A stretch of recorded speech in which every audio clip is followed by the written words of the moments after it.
श्री स्वामी समर्थ. स्वामी महाराज तुमच्या मनातील सर्व चांगल्या इच्छा पूर्ण करोत ही स्वामीचरणी प्रार्थना करते आणि याच्या व्हिडिओला सुरुवात करते. तर उद्या मंगळवारी आपल्याला आपल्या कुलदेवीची सेवा करायची आहे. कुलदेवीला अशी एक वस्तू अर्पण करायची आहे जेणेकरून आपल्या जीवनातील जे काही प्रश्न आहेत, ज्या काही अडचणी आहेत तर त्या दूर व्हाव्यात.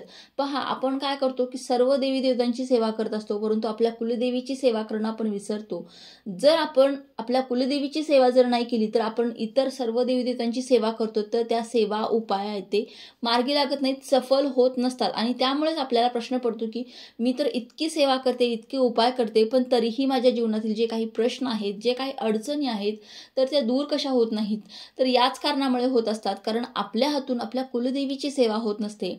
आपल्या कुळाचं रक्षण करणारी, कुलाचाराचं रक्षण करणाऱ्या देवीची सेवा जर आपल्या हातून घडली नाही तर आपल्या कोणत्याच सेवा उपाया सफल होत नसतात. आपल्या जीवनातील प्रश्न हे मार्गी लागत नसतात, अडचणी संपत नसतात, संकट हे चालूच असतात आपल्या आयुष्यामध्ये. आणि जे काही आपल्या घराला दोष लागलेले आहेत तर ते दोष सुद्धा दूर होत नसतात.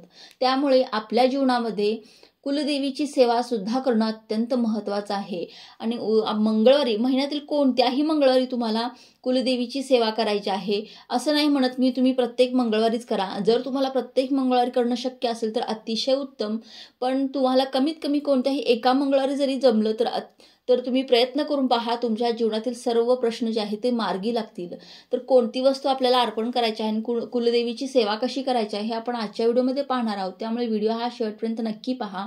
आणि तुम्ही जर माझ्या चॅनेलवरती नवीन असाल तर चॅनेलला नक्की सबस्क्राईब करा. आणि व्हिडिओ पाहत असताना कमेंटमध्ये लिहा श्री स्वामी समर्थ. आणि सबस्क्राईबच्या बाजूचं बेल आयकॉनलाही प्रेस करायला अजिबात विसरू नका, जेणेकरून असेच धार्मिक व्हिडिओ आपल्यापर्यंत पोहोचतील. तर पहा, सर्वप्रथम आपल्याला आपली कुलदेवी माहिती असणं अत्यंत आवश्यक आहे. तुम्हाला जर तुमची कुलदेवी माहिती नसेल तर तुम्ही माहिती करून घ्या, अत्यंत गरजेचं आहे कुलदेवीची सेवा करणं, कुलदेवी आपल्याला माहीत असणं. कारण वर्षातून एकदा तरी आपण कुलदेवीच्या स्थानावरती गेलं पाहिजे, कुलदेवीची ओटी भरण केलं पाहिजे, कुलदेवीची सेवा ह्या तिच्या स्थानावरती जाऊन आपल्या हातून घडली पाहिजे. तरच आपल्या आयुष्यामध्ये, आपल्या कुळामध्ये जे काही प्रश्न आहेत, जे काही अडचणी आहेत तर त्या थांबत असतात, ते प्रश्न सुटत असतात. आपल्या मुलांच्या बाबतीतील जे काही प्रश्न आहेत, मुलांच्या अभ्यासाच्या बाबतीत असू देत, मुलांच्या शिक्षणाच्या बाबतीतील, मुलांची जी काही नोकरी आहे, व्यवसाय, उद्योगधंदा, किंवा आपल्या पतीची, आपल्या घराची प्रगती, सांसारिक प्रगती जी आहे तर ती याचमुळे खुंटलेली असते, जेणेकरून आपण तिच्या स्थानावरती जाऊन वर्षातून एकदा तरी तिची सेवा केली पाहिजे, तिचं ओटी भरण हे आपल्या हातून झालं पाहिजे. आता तुम्हाला तुमची कुलदेवी कोणती आहे हे तुम्ही माहिती करून घ्या, आवश्यक आहे. आणि त्यानंतर तुम्ही तिच्या स्थानावरती तुम्हाला एकदा तरी जमलं तरी जाऊन या. आणि तिचा तुमच्याकडे टाक नसेल तर कमीत कमी तिचा फोटो घेऊन आपल्या घरी घ्या आणि त्या फोटोवरती जरी तुम्ही तिची सेवा केली तरी सुद्धा तिच्यापर्यंत आपली सेवा ही पोहोचत असते. पहा, काय होतं की आपल्या मुलांच्या जीवनामध्ये कुठले कुंडलीमध्ये मंगळ ग्रह जरी असेल आणि मंगळाचा जर दोष असेल तर तो सुद्धा दूर होत नसतो जर आपण आपल्या कुलदेवीची सेवा केली नाही तर. आणि त्यामुळे आपल्या मुलांच्या जीवनामध्ये अनेक अडचणींचा सामना आपल्या मुलांना करावा लागत असतो. आणि आपल्याला कळतच नाही की आपल्या मुलांच्या जीवनामध्ये असे का सतत संकट येतात, का अडचणी येतात, का आपल्या मुलाची प्रगती होत नाही. कारण कुलदेवी ही आपल्या कुळाचं रक्षण करणारी आहे, आपल्या मुलींना योग्य मार्गावर नेणारी, त्यांच्या आयुष्यातील संकटे दूर करणारी आपली कुलदेवी असते. त्यामुळे कुलदेवीची सेवा आपल्या हातून झाली पाहिजे.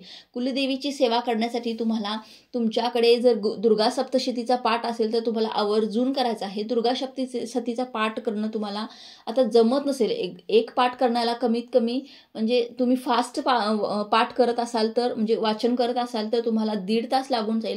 परंतु तुम्हाला स्पीड कमी असेल तुमचा तर 2 तास या वेळेमध्ये दुर्गा सप्तशतीचा पाठ होऊन जाईल. आता तुम्हाला 2 तास बसून दुर्गा सप्तशतीचा पाठ करणं शक्य नसेल तर तुम्ही काय करू शकता, दुर्गा सप्तशतीचा रोज एक पाठ जरी केला म्हणजे आठवड्याभरात तुमचा पूर्ण दुर्गा सप्तशतीचा पाठ होऊन जाईल, या मंगळवारपासून ते पुढच्या मंगळवारपर्यंत. आणि अशा पद्धतीने तुमची प्रॅक्टिस होऊन तुम्हाला जमेल एका मंगळवारी ह्या दुर्गा सप्तशतीचा पाठ करणं.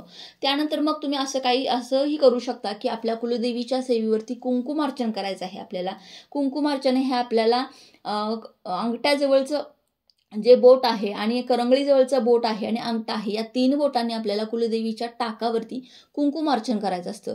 आता कुलदेवीचा टाक नसेल तर तुम्ही फोटोवरती सुद्धा करू शकता. नसेल तर मग तुम्ही आपल्या एखादी सुपारी घेऊन आपल्या कुलदेवीच्या नावाने सुपारी जरी घेतली आणि त्यावरती जरी कुंकुमार्चन केलं तरी सुद्धा चालेल. तुम्हाला कुंकुमार्चन करायचं आहे. कुंकुमार्चन हे कसं करत असतात, कुलदेवीची जर मूर्ती तुमच्याकडे असेल तर अगदी पायाच्या कुलदेवीच्या पायापासून ते मस्तकापर्यंत अशा पद्धतीने तुम्हाला हे कुंकुमार्चन करायचं असतं. कुंकुमार्चन करताना तुम्हाला ओम ऐं ह्रीं क्लीं चामुंडाय विच्चे या मंत्राचा जप करायचा आहे. हा 99 मंत्र आहे आणि जर तुम्हाला तुमच्या कुलदेवीचा मंत्र जर येत असेल तर तो सुद्धा म्हटला तरी सुद्धा चालेल. अशा पद्धतीने तुम्हाला एकदा तरी किंवा प्रत्येक मंगळवारी जमत असेल तर प्रत्येक मंगळवारी तुम्ही कुंकुमार्चन हे त्या देवीच्या टाकावरती मूर्तीवरती करायचं आहे. त्याचप्रमाणे पहा, जर आता तुम्हाला कुंकुमार्चन ही करणं जमत नसेल तर तुम्ही कमीत कमी लवंगाचा जो उपाय आहे, तो लवंगांची जी सेवा आहे तर ती सुद्धा तुम्ही करू शकता. तुम्हाला काय करायचं आहे, 3, 5, 7 अशा विषम संख्येमध्ये लवंग घ्यायचे आहे आपल्या उजव्या हातामध्ये आणि ओम ऐं ह्रीं क्लीं चामुंडाय विच्चे किंवा तुमच्या हा जो 99 मंत्र आहे या मंत्राचा जप करा किंवा तुमच्या देवीचा जो कोणताही मंत्र आहे तर तुम्हाला येत असेल, माहिती असेल तर त्या मंत्राचा जप करायचा आहे आणि या लवंगा आपल्या कुलदेवीला अर्पण करायच्या आहेत. दुसऱ्या दिवशी आपल्याला या लवंगा उचलून आपल्या घरातील सर्व सदस्यांना प्रसाद म्हणून खायचे आहेत, प्रसाद म्हणून ग्रहण करायचे आहेत. अशा पद्धतीने सुद्धा तुम्ही आपल्या कुलदेवीची सेवा करू शकता. पण नक्की आवर्जून आपल्या कुलदेवीची सेवा ही आपल्या हातून झाली पाहिजे, तरच आपल्या जीवनाची, आपल्या सांसारिक प्रगती जी आहे तर ती होत असते. आपल्या जीवनातील सर्व प्रश्न मार्गी लागत असतात. आपल्या जीवनामध्ये जे काही दुःख आहे, संकट आहेत, जे काही समस्या आहेत, जे काही आपल्या घराला लागलेले दोष आहेत, ज्या काही नकारात्मक शक्ती आहेत तर त्या दूर होत असतात आणि आपली सांसारिक प्रगती होण्यास मदत होत असते. त्याचबरोबर आपले जे काही प्रश्न आहेत ते अक्षरशः तुम्ही अनुभव घेऊन पाहाल, रातोरात तुमचे प्रश्न सुटलेले तुम्हाला दिसून येतील आणि तुमची प्रगती ही सुरुवात झालेली आहे अशी तुम्हाला नक्की अनुभव सुद्धा येईल. अशा पद्धतीने आपल्या कुलदेवीची सेवा ही करायची आहे.